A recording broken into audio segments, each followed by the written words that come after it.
আচ্ছা, লতা দিয়ে চিংড়ি মাছ আপনাদের কাছে কেমন লাগে বলেন তো? তো একদমই কচি লতা আর দেশি লতা খাওয়ার কিন্তু মজাই আলাদা। তো দেশি লতা সাথে কিন্তু দিয়ে দিয়েছি কাঁঠালের বিচি, সাথে আছে আলু। তো এইটা দিয়ে রান্না করব আজকে চিংড়ি শুটকি মাছ। তো চিংড়ি শুটকি মাছ দিয়ে কখনো কি আপনারা ট্রাই করছেন? আমি কিন্তু বেশ কয়েকবার ট্রাই করছি আর আমার কাছে কিন্তু অনেক ভালো লাগছে। ঘরে যেহেতু চিংড়ি মাছ নাই, চিংড়ি শুটকি আছে। হ্যালো এভরিওয়ান, আসসালামু আলাইকুম। যেখান থেকে আমার ভিডিওটি দেখছেন আশা করি আপনারা অনেক ভালো আছেন। আলহামদুলিল্লাহ, আল্লাহর রহমতে আমি বেশ ভালো আছি। তো দেখতেই পাচ্ছেন এখানে কিন্তু আজকে আমি লতা দিয়ে চিংড়ি শুটকি মাছ রান্না করব, আর এইটা কিন্তু আমার কাছে অনেক ভালো লাগে। তো এদিকে কিন্তু আমি সব কিছু কেটে কুটে খুব ভালোভাবে ধুয়ে নিয়েছি। আর এই চিংড়ি মাছগুলোর মধ্যে কিন্তু প্রচুর পরিমাণে ডিম ছিল। তো ডিমওয়ালা চিংড়ি মাছ আর কি। তো খুব ভালোভাবে এটা পরিষ্কার করে ধুয়ে নিয়েছি। চিংড়ি মাছের মধ্যে কিন্তু প্রচুর পরিমাণে বালু থাকে, আর বালুগুলো কিন্তু খুব সুন্দর করে পরিষ্কার করে নিতে হয়। তো আমি কিন্তু বেশ কয়েকবার চিংড়ি মাছটাকে খুব ভালোভাবে ধুয়ে নিয়েছি, গরম পানি দিয়ে, ঠান্ডা পানি দিয়ে। প্রচুর পরিমাণে কিন্তু বালু ছিল।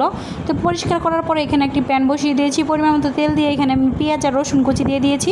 এটাকে এখন ব্রাউন কালার করে ভেজে নেব। তারপরে কিন্তু আমি চিংড়ি মাছগুলোকে দিয়ে দিব। তো এটাকে এখন হালকা করে ভেজে নেব। মানে হালকা করে ভাজলে কি হবে, যে শুটকির যে একটা ফ্লেভার সেটা আসবে না, সেজন্য কিন্তু খেতে ভালো লাগবে।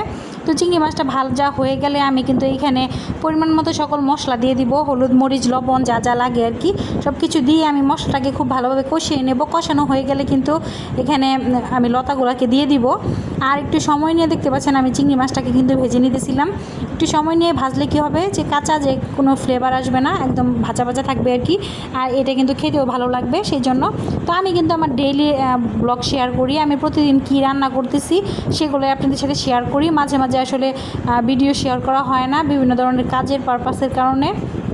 তো এইখানে দেখতে পাচ্ছেন আমার কিন্তু চিংড়ির যে এইটা কষানো হয়েছে সেটা কিন্তু কমপ্লিট। এখন কিন্তু আমি লতাটা দিয়ে দিয়েছি, আর লতা দেওয়ার পরে কিন্তু খুব ভালোভাবে মশলাটার সাথে মিক্স করে নিতেছি।